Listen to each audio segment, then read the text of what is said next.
ইসলামের দ্বিতীয় খলিফা ওমর ফারুক রাদিয়াল্লাহু তাআলা আনহুর জীবনের শেষ হজের সমাপনের পর মসজিদে নববীতে এক ঐতিহাসিক ভাষণ প্রদান করেছিলেন।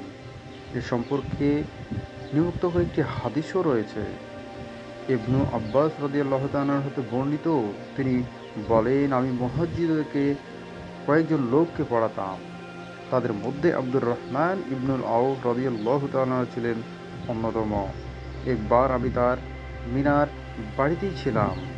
তখন তিনি ওমর ইবনুল খাত্তাব রাদিয়াল্লাহু তাআলা আনহুর সাথে হজে ছিলেন। এমন সময় আব্দুর রহমান রাদিয়াল্লাহু তাআলা আনহু আমার কাছে আসলেন এবং বললেন, যদি আপনি ওই লোকটির দেখা পান যে লোকটি আজ আমিরুল মুমিনুন এর কাছে এসেছিল এবং বলেছিল, হে আমিরুল মুমিনুন, অমুক ব্যক্তির ব্যাপারে আপনার কিছু করার আছে কি? যে লোকটি বলে থাকে যে যদি ওমর মারা যায় তাহলে অবশ্যই অমুকের হাতে বাইয়াত গ্রহণ করবে। আল্লাহর কসম, আবু বকর বাইয়াত সাময়িকী ব্যাপারই ছিল, ফলে তা হয়ে যায়। এ কথা শুনে তিনি ভীষণভাবে রাগান্বিত হলেন।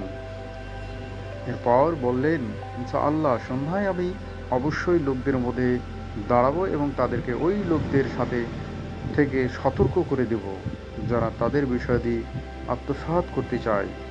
আব্দুর রহমান রাদিয়াল্লাহু তাআলা বলেন, তখন আমি বললাম, হে আমিরুল মুমিনিন, আপনি এমনটা করবেন না, কারণ হজের মৌসুম নিম্ন স্তর ও নির্বোধ লোকদের একত্রিত করে আর এরাই আপনার নৈকট্য সুযোগে প্রাধান্য বিস্তার করে ফেলবে। যখন আপনি লোকদের মধ্যে দাঁড়াবেন, আমার ভয় হচ্ছে আপনি যখন দাঁড়িয়ে কোনো কথা বলবেন তখন তো সব জায়গায় তাড়াতাড়ি ছড়িয়ে পড়বে আর তারা তা সঠিকভাবে বুঝে উঠতে পারবে না আর সঠিক রাখতেও পারবে না। সুতরাং মদিনায় পৌঁছে পর্যন্ত অপেক্ষা করুন, আর তা হলো হিজরত এবং সুন্নাতের কেন্দ্রস্থল। ফলে সেখানে জ্ঞানী ও সুধীবর্গের সঙ্গে মিলিত হবেন আর যা বলার তা দৃঢ়তার সঙ্গে বলতে পারবেন। জ্ঞানী ব্যক্তিরা আপনার কথাকে সঠিকভাবেই বুঝতে পারবে ও সঠিক ব্যবহারও করবে। তখন ওমর রাদিয়াল্লাহু তাআলা বলেন, জেনে রেখো, আল্লাহর কসম, ইনশাআল্লাহ আমি মদিনায় পৌঁছার পর সর্বপ্রথম এই কাজটি নিয়ে ভাষণের জন্য দাঁড়িয়ে যাব। ইবনু আব্বাস রাদিয়াল্লাহু তাআলা বলেন, আমরা জিলহজ মাসের শেষ দিকে মদিনায় ফিরলাম। যখন জুমার দিন এলো, সূর্য অস্ত যাওয়ার উপকূল হওয়ার সঙ্গে সঙ্গেই আমি মসজিদে গেলাম। পৌঁছে দেখি সাইয়দ ইবনুল জায়েদ ইবনে আমর ইবনে নোফায়েল রাদিয়াল্লাহু তাআলা মিম্বরের গোড়ায় বসে আছেন। আমি তার পাশে এমনভাবে বসলাম যেন আমার হাঁটু তার হাঁটু স্পর্শ করে। অল্পক্ষণের মধ্যে ইবনুল খাত্তাব রাদিয়াল্লাহু তাআলা বেরিয়ে আসলেন। আমি যখন তাকে সামনের দিকে আসতে দেখলাম, তখন সাদ ইবনুল জায়েদ ইবনে ওমর ইবনে নুফাইলকে বললাম, আজ সন্ধ্যায় অবশ্যই তিনি এমন কিছু কথা বলবেন যা তিনি খলিফা হওয়ার থেকেও আজ পর্যন্ত বলেননি। কিন্তু তিনি আমার কথাটি উড়িয়ে দিলেন এবং বলিলেন, আমার মনে হয় না যে তিনি এমন কোনো কথা বলবেন যা এর আগেই বলেনি। এরপর ওমর রাদিয়াল্লাহু তাআলা মিম্বরের উপর বসলেন। যখন মুয়াজ্জিন আজান থেকে ফারেগ হয়ে গেল, তখন তিনি দাঁড়ালেন আর আল্লাহর যথাযথ প্রশংসা করলেন। তারপর বললেন, আম্মা বাদ, আজ আমি তোমাদেরকে এমন কথা বলতে চাই যা আমরাই বলা কর্তব্য।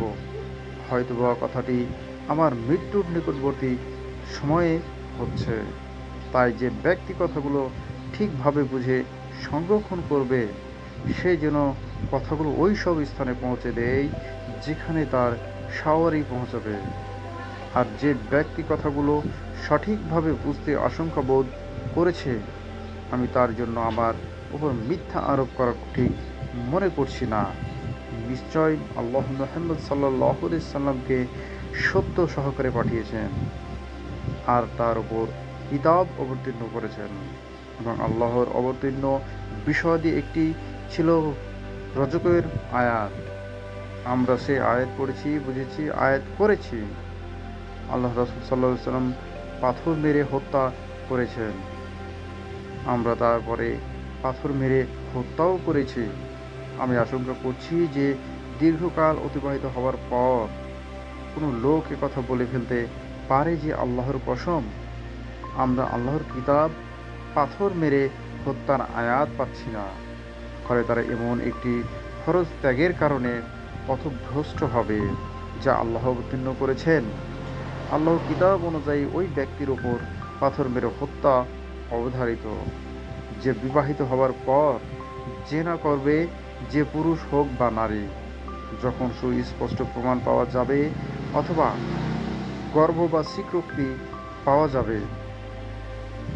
তেমনি আমরা আল্লাহর কিতাব ওই পড়তাম যে তোমরা তোমাদের বাপ দাদা থেকে মুখ ফিরিয়ে নিও না, এটি তোমাদের জন্য কুফরি যে তোমরা স্বীয় বাপ দাদা থেকে বিমুখ হবে। জেনে রেখো, আল্লাহ রসুল সাল্লাল্লাহু আলাইহি ওয়াসাল্লাম বলেছেন, তোমরা সীমা ছাড়িয়ে আমার প্রশংসা করো না, যেভাবে ঈসা ইবনু মারিয়ামের সীমা ছাড়িয়ে প্রশংসা করা হয়েছে। তোমরা বলো, আল্লাহ বান্দা ওরা তার রাসূল। এরপর আমার কাছে এই কথা পৌঁছে যে তোমাদের কেউ কথা বলেছে যে আল্লাহর কসম, যদি ওমর মারা যায় তাহলে আমি অমুকের হাতে বাইয়াত গ্রহণ করব। কেউ যেন কথা বলে ধোকায় না পড়ে যে আবু বকরের বাইয়াত ছিল আক্রমিক এবং এটি অসত্য ঘটনা, ফলে তা সংঘটিত হয়ে যায়। জেনে রেখো, তা অবশ্যই এমন ছিল, তবে আল্লাহর বায়াত ক্ষতি প্রভাবিত করেছেন।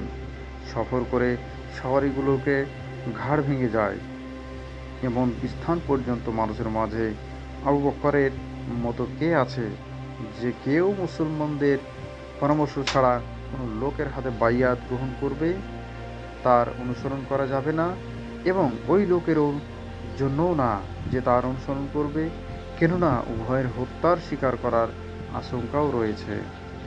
যখন আল্লাহ তার নবী সাল্লাল্লাহু আলাইহি সাল্লামকে ওফাত দিলেন, তখন আবু বকর রাদিয়াল্লাহু তাআলা আনহু ছিলেন আমাদের মধ্যে সবচেয়ে শ্রেষ্ঠ ব্যক্তি। অবশ্য আনসারগণ আমাদের বিরোধিতা করেছেন। তারা সকলেই বাণী সাইয়েদার চত্বরে মিলিত হয়েছিলেন। আমাদের থেকে বিমুখ হয়ে আলী, জুবায়ের ও তাদের সাথীরাও বিরোধিতা করেছেন। অপরদিকে মুহাজিরগণ আবু বকরের কাছে সমবেত হলেন। তখন আমি আবু বকরকে বললাম, হে আবু বকর, আমাদের নিয়ে আমার ওই আনসার ভাইদের কাছে চলুন। আমরা তাদের উদ্দেশ্যে রওনা হলাম। যখন আমরা তাদের নিকটবর্তী হলাম, তখন আমাদের সাথে দুইজন পূর্ণবান ব্যক্তি সাক্ষাৎ হলো। তারা উভয়ে এ বিষয়ে আলোচনা করলেন, যে বিষয়ে লোকের ঐক্যমত্য হয়েছিল। সম্মানিত তিনি ভাই ও বোনেরা, এই ছিল